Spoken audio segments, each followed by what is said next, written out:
মোহাম্মদ সিরাজ হেডিংলে টেস্টের 2 ইনিংসে মাত্র 2 উইকেট পাওয়ার পর যাকে বলা হচ্ছিল ভারতীয় ক্রিকেটের মোস্ট আনলাকিয়েস্ট বোলার, জসপ্রীত বুমরাকে ওই ম্যাচে একেবারেই হেল্প করতে পারেনি এই মোহাম্মদ সিরাজ। কিন্তু এজবেস্টনের মাটিতে সেকেন্ড টেস্টে যখন তার প্রিয় যশস্বী ভাই এই টেস্টে অনুপস্থিত, ঠিক তখনই দলের বোলিং বিভাগের সমস্ত দায়ভার নিজের কাঁধে নিয়ে ইংল্যান্ডকে 407 রানে বান্ডিল করে দিতে সবচেয়ে মেইন ভূমিকা নিলেন এই ডিএসপি সিরাজ। ভারতের 587 রানের টার্গেট যখন তাড়া করতে নামে ইংল্যান্ড, তখন ইংল্যান্ডকে প্রথম ধাক্কাটা দিয়েছিল বাংলার আকাশদীপ সিং।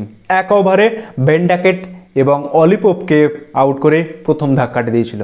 তারপর জ্যাক ট্রলি এবং বেন স্টোকসকে বেন স্টোকসকে তার জীবনের প্রথম টেস্টে গোল্ডেন ডাক করিয়ে ফেরত পাঠিয়েছিলেন এই ডিএসপি সিরাজ। এরপর শুধু হ্যারি ব্রুক এবং ইংল্যান্ডের উইকেট কিপার নতুন জেমি স্মিথের এক অনবদ্য পার্টনারশিপ।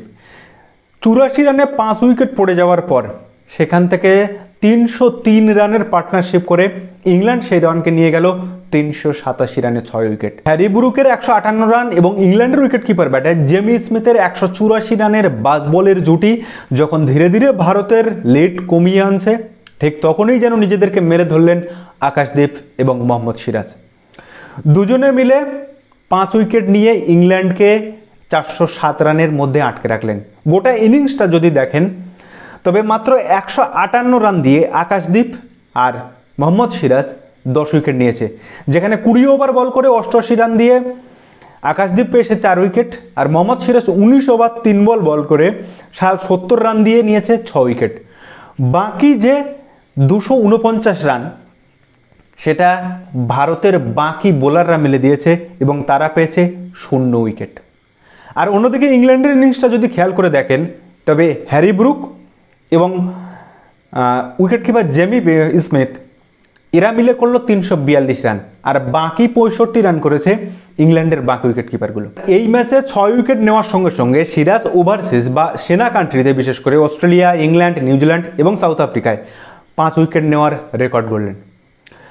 আর এই ইনিংসে সিরাজ এবং আকাশদীপের সামনে পড়ে ইংল্যান্ডের 6 জন ব্যাটার গোল্ডেন ডাক করে ফেলেছে। এমনকি ইংল্যান্ড দলের ক্যাপ্টেন বেন স্টোকস তার জীবনের প্রথম গোল্ডেন ডাক করলেন টেস্ট ক্রিকেটে এই সিরাজের বলে। তো মোহাম্মদ সিরাজ নিজের দায়ভার নিয়ে যেভাবে লিডিং ফ্রম দ্য ফ্রন্ট করে বোলিংয়ের নেতৃত্ব দিয়েছেন, তার যশস্বী ভাইয়ার অনুপস্থিতি টের পেতে দেননি। সেখানে ভারতের আর এক ফাস্ট বোলার প্রসিদ্ধ কৃষ্ণা আবার সেই ইকোনমিক রেট বেশি, আবার 1 ওভারে 23 রান দিয়ে তিনি বোঝালেন, তিনি যেন বারবার প্রত্যেকটা ম্যাচে বুঝিয়ে দিচ্ছেন যে আমি টেস্ট ক্রিকেটের যোগ্য নই। তবে প্রসিদ্ধ কৃষ্ণা নো ডাউট ভালো বোলার একজন। প্রসিদ্ধ কৃষ্ণা কবে নিজেকে সদ্ব্যবহার করবেন, এই সুযোগের সদ্ব্যবহার করবেন আমি জানি না ঠিক। আর কোচ গৌতম গম্ভীর ও টিম ম্যানেজমেন্ট যে ঠিক কী আশা নিয়ে বসে আছে যে জসপ্রীত বুমরাকে খেলালাম না 7 দিনের রেস্টের পরেও, সেটা তো প্রশ্নচিহ্ন থাকবে। তার পাশাপাশি বসে আছে অর্শদীপ সিংয়ের মতো বোলার, তাকে বসিয়ে বেঞ্চ গরম করছে। অন্যদিকে প্রসিদ্ধ কৃষ্ণার মতো প্লেয়ার খেলাচ্ছে, কখনো শার্দুল ঠাকুরের মতো প্লেয়ার খেলাচ্ছে। সত্যি আজব মাইরি গুরু গম্ভীর।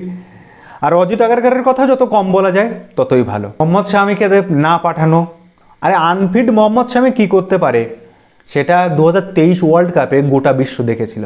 তারপরেও মোহাম্মদ শামিকে বসিয়ে রেখেছে। মোহাম্মদ শামি এখন একটা ইউটিউব চ্যানেল খুলে ভিডিও বানাচ্ছে। এর চেয়ে বড় লজ্জার ভারতীয় ক্রিকেটে আর কিছু আছে?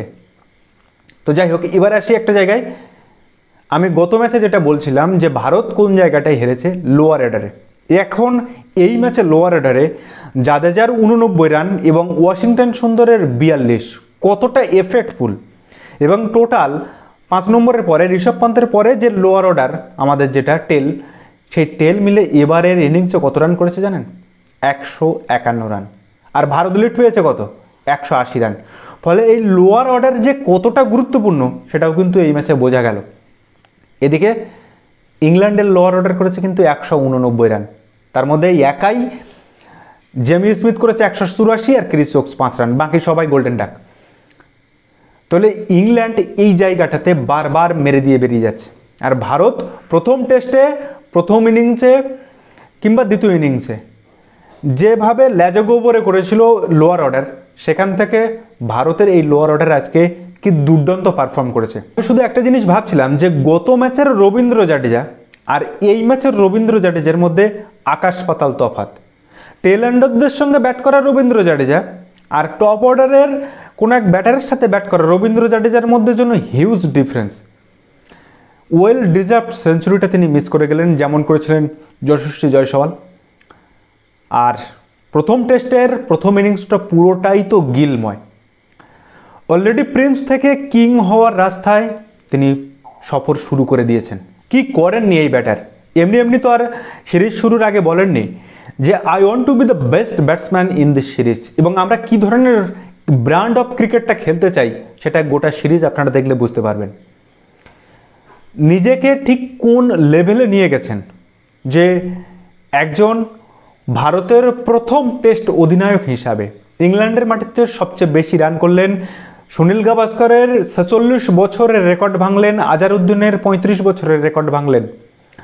222 ছিল সুনীল গাভাস্করের, সেই রেকর্ড ভেঙে দিয়ে শুভমন গিল এখন 269। এমনকি সেনা কান্ট্রিগুলোতে সবচেয়ে বেশি রান এখন শুভমন গিলের, ক্যাপ্টেন হিসেবে সবচেয়ে বেশি রান সেটাও শুভমন গিলের দখলে, যেটা এর আগে ছিল বিরাট কোহলির দখলে, ওয়েস্ট ইন্ডিজের গায়ানাতে করেছিলেন, সেটাও টপকে গেলেন। এখন তার আগে আছে বীরেন্দ্র সেহবাগ 319, 309, করুণ নায়ার 303, লক্ষণ 281, দ্রাবিড় 279 এবং তারপরেই শুভমন গিল 269। খেয়াল করে দেখবেন এই যে লিস্টগুলোর নাম বললাম এখানে কিন্তু বিরাট কোহলি এবং দি গ্রেট সচিন রমেশ তেন্ডুলকরের নাম নেই। ক্যাপ্টেন হিসেবে একেবারে শূন্য থেকে শুরু করেছিলেন ইংল্যান্ডের মাটিতে, না ছিল একটা সেঞ্চুরি, না ছিল টেস্ট এভারেজ 15-র উপরে। সেখান থেকে প্রথম 3 ইনিংসে তার কাছে থাকলো একটা সেঞ্চুরি, একটা ডাবল সেঞ্চুরি, সবচেয়ে টেস্ট অধিনায়ক হিসেবে সবচেয়ে বেশি রান ইংল্যান্ডের মাটিতে। লাল বলের ক্রিকেটে নিজেকে ঠিক কতটা পরিণত করার চেষ্টা করছেন শুভমন গিল তার এই ইনিংস দেখে বোঝা যায়। ওয়েল ডিজার্ভ 300 মিস করে গেলেন শুভমন গিল। তবে শুভমন গিল ভবিষ্যতে কিং হবেন কিনা সেটা কেউ জানে না, কারণ সেটা ভবিষ্যতের গর্ভে লেখা রয়েছে। আদৌ হতে পারবেন কি কিং, নাকি আগেও হতে পারবেন না, সেটা আমরা কেউই জানি না, কারণ সেটা ভবিষ্যতের গর্ভে লেখা। তবে এটুকু বলা যায় যে 4 নম্বরে এমআরএফ ব্যাট হাতে যারা নেমেছেন তাদেরকে দেখে ভারতীয় ক্রিকেট ফ্যান যারা তারা প্রত্যেকে আশায় বুক বেঁধেছেন। সে দি গ্রেট সচিন রমেশ তেন্ডুলকর হোক কি কিং বিরাট কোহলি হোক, সেই পথেই নিজের সফর শুরু করেছেন ভারতীয় ক্রিকেটের নতুন প্রিন্স শুভমন গিল। ফলে তাকে নিয়ে আমরা আশায় বুক বাঁধতে শুরু করেছি। ক্যাপ্টেন হিসেবে তিনি কেমন সেটা বিচার করার এখনও প্রশ্ন আসেনি। আমি এই 2টো ম্যাচ বা 1.5খানা ম্যাচ বা একটা সিরিজ দেখে আমি এখনও সেই সিদ্ধান্তে আসবো না যে শুভমন গিল কতটা ভালো ক্যাপ্টেন। তবে ব্যাটার হিসেবে শুভমন গিলের যে পরিণতি এবং যে উন্নতি দেখছি, এটুকু আমার বলতে আপত্তি নেই যে প্রিন্স কিং হওয়ার পথে তার সফর শুরু করে দিয়েছে। যাই হোক, তৃতীয় দিনের শেষে ভারত 64 রানে 1 উইকেট, যশস্বী জয়সওয়াল 28 রানে আউট হয়ে গেছেন, কেএল রাহুল 28 এবং করুণ নায়ার 7 রানে নট আউট থেকে ব্যাটে করছেন। অলরেডি ভারত 244 রানের লিড নিয়ে আছে। এখন দেখার এই টেস্টে ভারত পারফর্ম করে প্রথম টেস্টের সেই কি বলা যায় কলঙ্ক বা একটা খারাপ লাগা যে 5টা সেঞ্চুরি করেও সেই টেস্ট জিততে না পারার, এরকম একটা রেকর্ড থেকে বেরিয়ে এজবাস্টনের মাটিতে, যেখানে আজ পর্যন্ত ভারত কখনো টেস্ট জেতেনি, যেখানে ইংল্যান্ড তাদের সর্বোচ্চ 378 রান তাড়া করে জিতেছিল চতুর্থ ইনিংসে এই ভারতের বিপক্ষে, সেই এজবাস্টনের মাটিতে ভারত এক নতুন রূপকথা লিখতে পারে কিনা।